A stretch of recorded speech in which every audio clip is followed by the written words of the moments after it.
Good ribs is good ribs, man. What's up, you guys? It's Susie from HeyGrillHey.com, and today I'm gonna do a fun video for you guys. This is something that I get requests about a lot, and it's not a recipe. So we're gonna be cooking 2 racks of ribs on 2 different smokers because a lot of you guys wanna know about the Camp Chef pellet smoker we always use and the Masterbuilt smoker that's charcoal based that we've been using lately. So 2 racks of ribs, 2 different smokers, and we're gonna show you kind of the functionality of each and then have a little taste test at the end. Let's do it.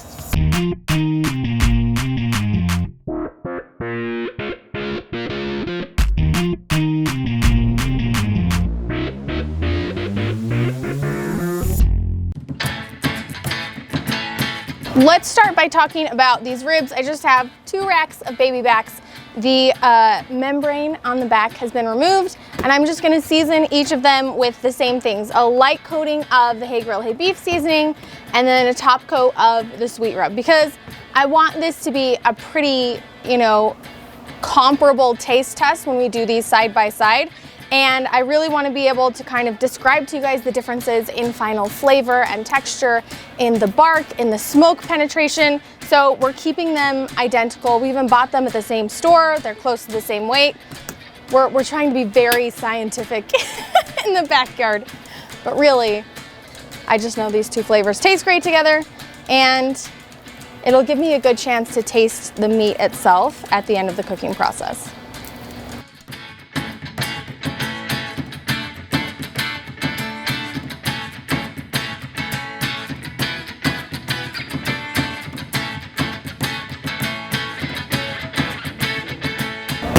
All right, I got both of these smokers running at 250 degrees right now, so I'm gonna get these right on the racks, and then we can talk about, the mechanics of how they work.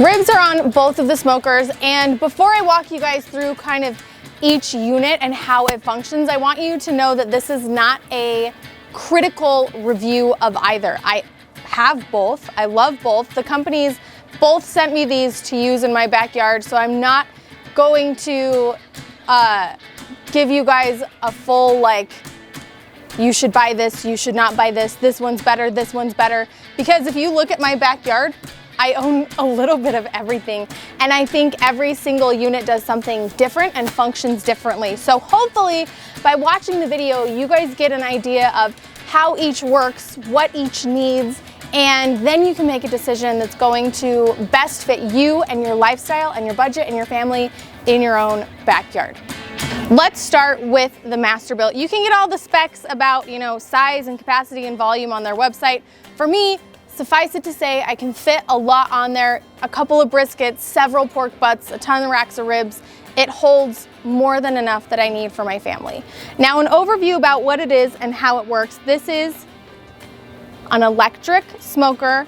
You set the temperature on the dial over here, and the Masterbuilt has great range because you're cooking with charcoal. We can really quickly shift temperatures in this smoker. We've gone from low 225s up to 700 degrees, and it took like 5 to 7 minutes. It just flies in terms of increasing temperature and getting really, really hot. It has the potential for really great searing abilities as well as low and slow cooking. The temperature is controlled by this little brain over here. There's a thermometer inside the chamber. When the temperature drops down lower than what you have it set at, it triggers a response from a fan. The fan blows on the charcoal heats as the fan blows on it, and it brings the temperature up inside the unit. This is called a gravity-fed smoker because on the side we have this nice tall hopper that we fill with charcoal, and charcoal is the main heat fuel source for this unit. And it comes over here, come here. We'll give you like a little inside look, okay?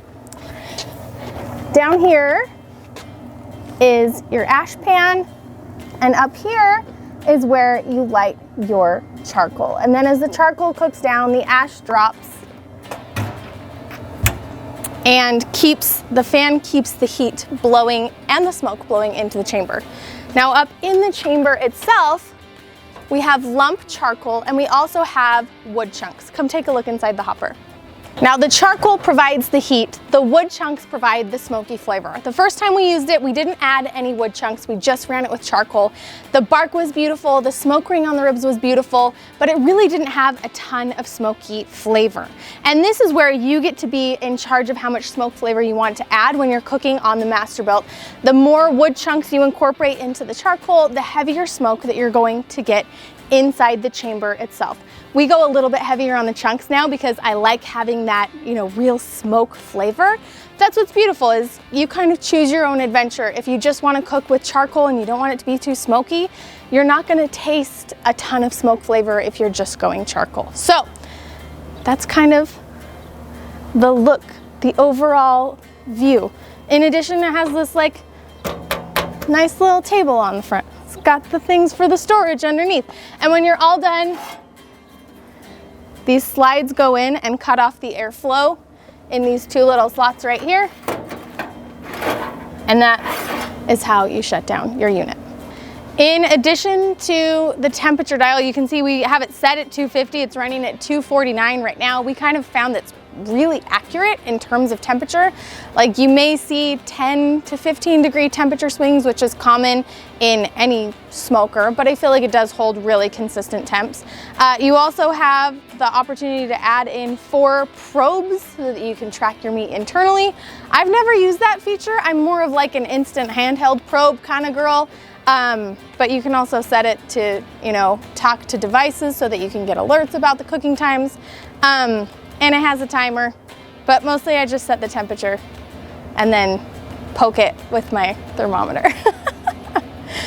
Let's do a quick peek inside. I know the ribs are on here, so we won't leave it open for very long, but I want you guys to kind of see the capacity inside. It has a really cool rectangular barrel shape, so I think it gives you a lot of capacity on the inside.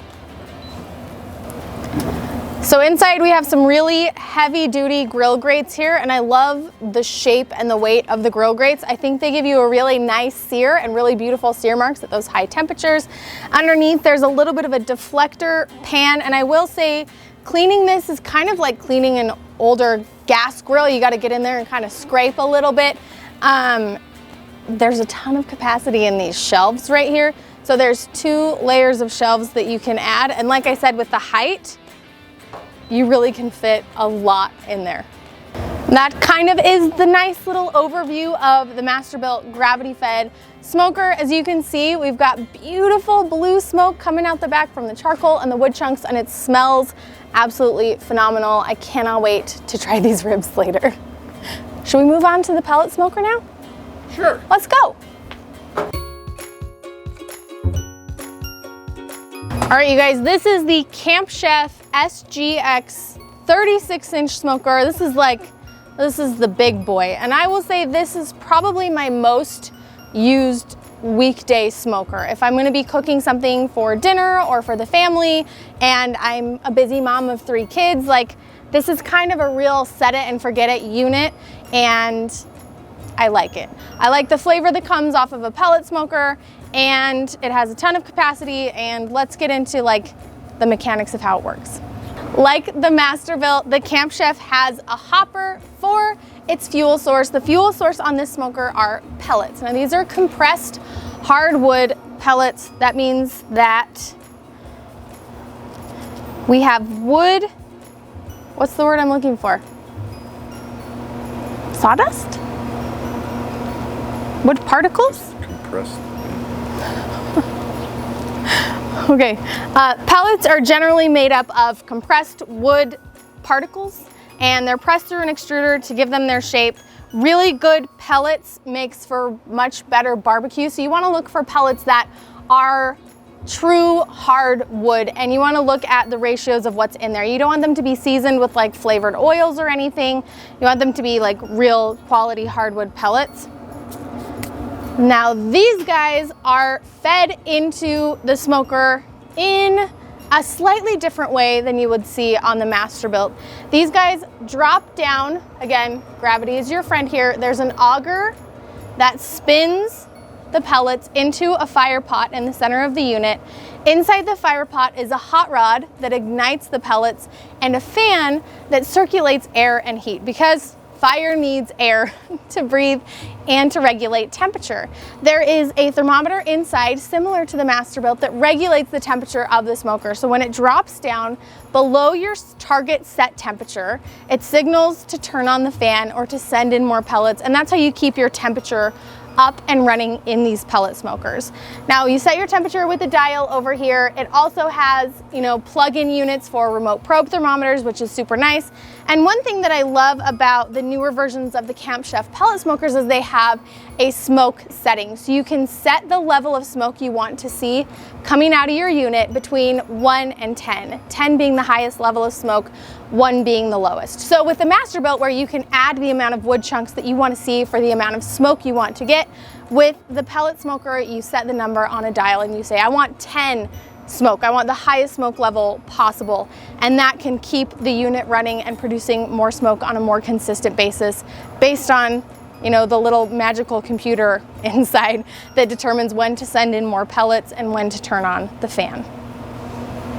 So I have this set at 250, similar to the Masterbuilt, and right now it's running a little bit hot. It's about 259, but I have told this that I want smoke level 10. So that's gonna prioritize putting out smoke over maintaining a perfectly even temperature. So if I were at smoke level 1, I'd probably see 250 almost the entire time. At smoke level 10, there's gonna be slightly higher swings because it's sending out more smoke, which means a little bit more variation in temperature, which I'm fine with. Additionally, Camp Chef model smokers have a high temperature setting, and that caps out for most pellet smokers at about 400 to 450 degrees. For a lot of people, they have a complaint about that because they don't think it's high enough for them to sear, and I agree. So Camp Chef offers a side unit that I have added on here. This is called the Sidekick. It's an 18,000 BTU burner that I can add. I have a barbecue box that fits on top of this, but I can also use it for frying things or boiling corn. It's a really nice supplemental piece to the pellet smoker because it's gas run, it heats up really quickly, and it gives me those screaming high hot searing temperatures that I'm looking for. So it kind of makes this a real 1-2 combo unit. You know what I mean? Let's look at the inside. Now this guy is huge, like real huge inside. I think we have done 12 pork butts on one of these at one point. Just a couple weeks ago, I think we fit 12 pork butts on here. I'm pretty sure you could fit 6 briskets, maybe 8 on this thing. It has capacity. So we have these really nice enamel coated grill grates. They're very easy to clean. One really nice feature about this unit is it breaks the grill grates into 3 different sections, so you can actually take them out and fit them into your dishwasher, which we do often, so it keeps them really clean. This has a nice second shelf that's the full depth of the original grates, and so it essentially doubles your capacity, which is fantastic. Underneath the grates we have a drip tray. We keep ours lined with foil for easy cleaning. Some people do not like that. They prefer to leave the drip tray unlined and then they scrape it to clean it. There also is a slide and grill feature, so if you don't have foil on there, you can pull this knob and it moves the deflection plate above the fire pot out of the way. And there are vents in the drip tray so that you have this option to sear directly over the wood fire in your unit, which is really cool. But I will say it still only gets up to about 500. I've kind of target temperatured right over the fire.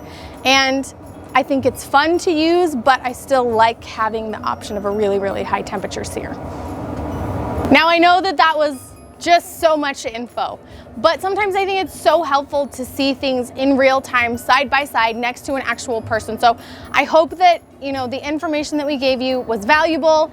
We're gonna let these ribs smoke for a few hours and then we get to do a side-by-side taste test. Spoiler alert, I think they're both gonna be super delicious because smoked ribs are never bad, but I think even the taste test and the look at how these ribs turn out at the end will give you guys some really valuable input on what type of smoker is gonna work best for you in your backyard. These things are an investment, and I think having as much information as possible can help you make the best investment for your lifestyle and your budget.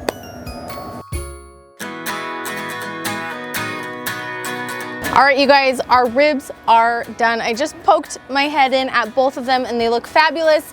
I want to give you guys a look at each before we pull them off the smoker. They've been on at 250 for about 4.5 hours. Our internal temperature is ranging kind of depending on the thickness of the rib between 197 and 202, which is exactly where I like it. And they both have a nice bend to them. When I lift them up off the smoker, they start to split apart a little bit, but they don't completely fall apart. So let's get them off each of the smokers. Okay, let's just do a quick side-by-side of these actually on the smokers. You can see this is our pellet smoker rib right here. It's got some nice color. You can see the bones have pulled back. And then over here, we have our Masterbuilt ribs. These are a little bit more in the sunshine. But again, great color, pull back on the bones. Both are really beautiful racks of ribs. And I left them unsauced because I wanted you guys to be able to see, you know, the color on the outside and the color development from the smoke. So let's pull them off. We're gonna have the Masterbuilt ones on the left and the pellet smoker on the right. No wrap, Suze. No wrap, nothing. This is just straight meat and smoke and time.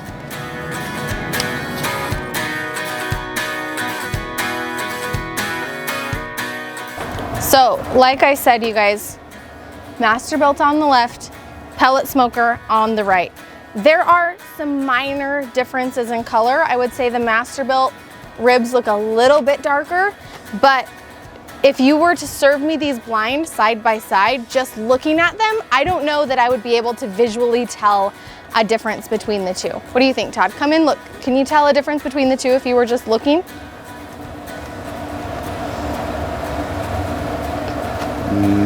Nope, I think smelling I could, but looking I don't think I could. I really think they look visually quite similar.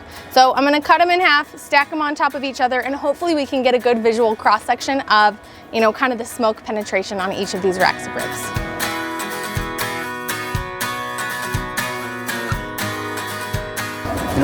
I see more smoke penetration on the Masterbuilt one. More pink around the edge, but not much.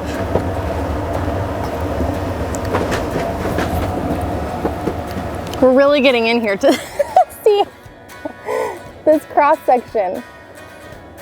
I don't know, I'm kind of with you, Todd.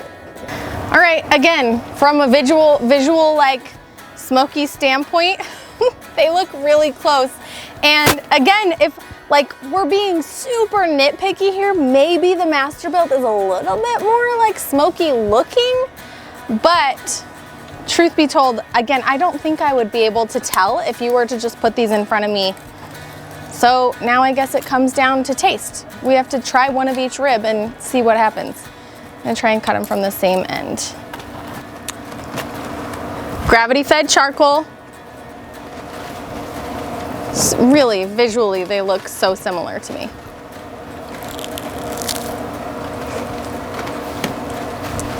Nice bite.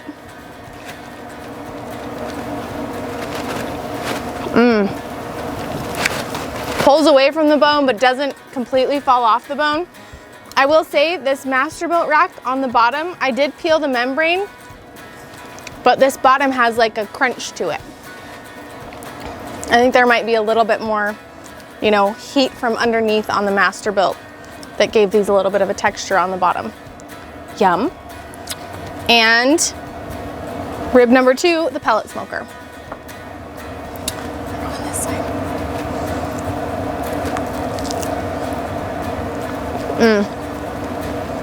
Again, beautiful bite.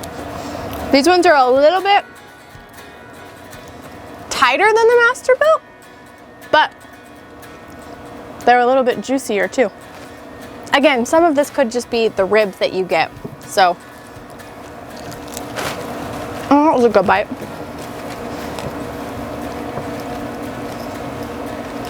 Here's why I'm useless. They kind of taste the same to me. Honestly. I guess at the end of the day, that means that you could cook them on either and turn out really, really beautiful, delicious ribs. Hold on, here's what we're gonna do, because Todd knows what's what. So we're gonna do a blind taste test for Todd and see if he can tell a difference without actually knowing which one is which. I've got the ribs mixed up. Todd's gonna come grab one and give them a taste test. I know which is which, but he does not. Okay, rib number 1, rib number 2. Rib number 1 is going to Todd first. Oh, I got rib hands. Okay, you good? Sure. Okay, taste rib number 1.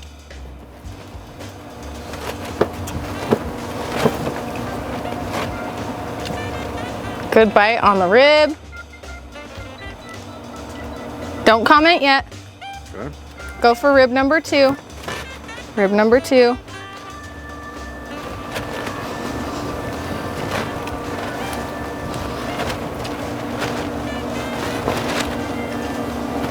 Can you tell a difference? No. Am I crazy? I'm just guessing that's the Masterbuilt one. This is the charcoal one. This is the charcoal one? Yeah. You're wrong. For reals? Yes. You can't God. tell a difference. Wow, that's incredible. Good ribs is good ribs, man. So I guess we're going to do the summary of the story is you can't really go wrong. Both smokers turned out absolutely delicious, perfect bite ribs with a great smoke flavor. Neither one was overwhelmingly smoky. Both of them had a great even smoke flavor that I feel like was balanced and not dirty smoke, not grimy smoke, just really delicious. So, I mean, the answer is pick the unit that you like. Pick the functionality that you appreciate. If you are somebody that likes working with charcoal and adding wood chips at your own discretion, the Masterbuilt's probably a good fit for you. If you like the hands-off ease and usability of a pellet smoker, fantastic. I think Camp Chef is a delightful option. At the end of the day, my whole goal is to help you make better barbecue so you can feed the people you love and become a backyard barbecue hero. And I fully believe it does not matter what you cook it on. As long as you're cooking it on something that you enjoy, that fits your family's budget, and really fits your lifestyle, you can't go wrong. Thanks for tuning in today, you guys. This was really fun, and honestly, the surprising outcome was really fun for me, so I hope you guys enjoyed it too. We'll catch you guys next time.